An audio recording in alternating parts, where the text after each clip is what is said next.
It's often pain that produces God's purpose. Obedience doesn't always feel good. It really can cost us sometimes.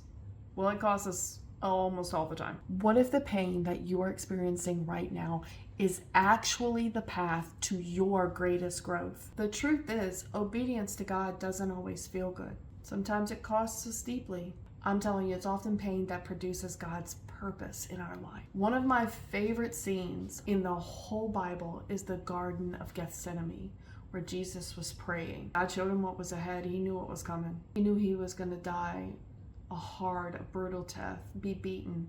He knew what was coming. He prayed to God, God, please let this cup pass from me. He sweat blood. He prayed so hard. His friends even fell asleep in the middle of one of his hardest battles. It was him and God, the battle of the mind. He cried out to God, Father, if it's possible, please let this cup of suffering pass from me. I don't want to do this, but it's not about my will. Not my will, but yours be done. That's what Jesus said. He didn't want to do it, but it wasn't about what he wanted to do and what he didn't want to do. It was about God and God's will. Even the Son of God, Jesus, felt the agony of choosing obedience through pain. Hebrews tells us that Jesus prayed with loud cries and tears, and he was heard.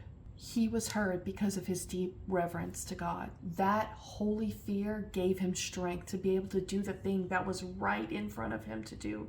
That painful thing that he had to go through. That thing that human nature would run from and wanted to run from. That's our call too, to arm ourselves. Like Peter said, with the same mindset. That suffering might come, but our response shouldn't be in the suffering to run, but to trust God. True Christianity isn't about chasing pain, but it also isn't about dodging obedience because of pain. When we follow God in hard places, we reflect the cross in our life. We live the gospel. Some of the Bible's greatest heroes, the greatest heroes of faith, were mocked. They were tortured. They lived in caves. But through all that, they didn't turn back. Through the persecution, through the pain. Why?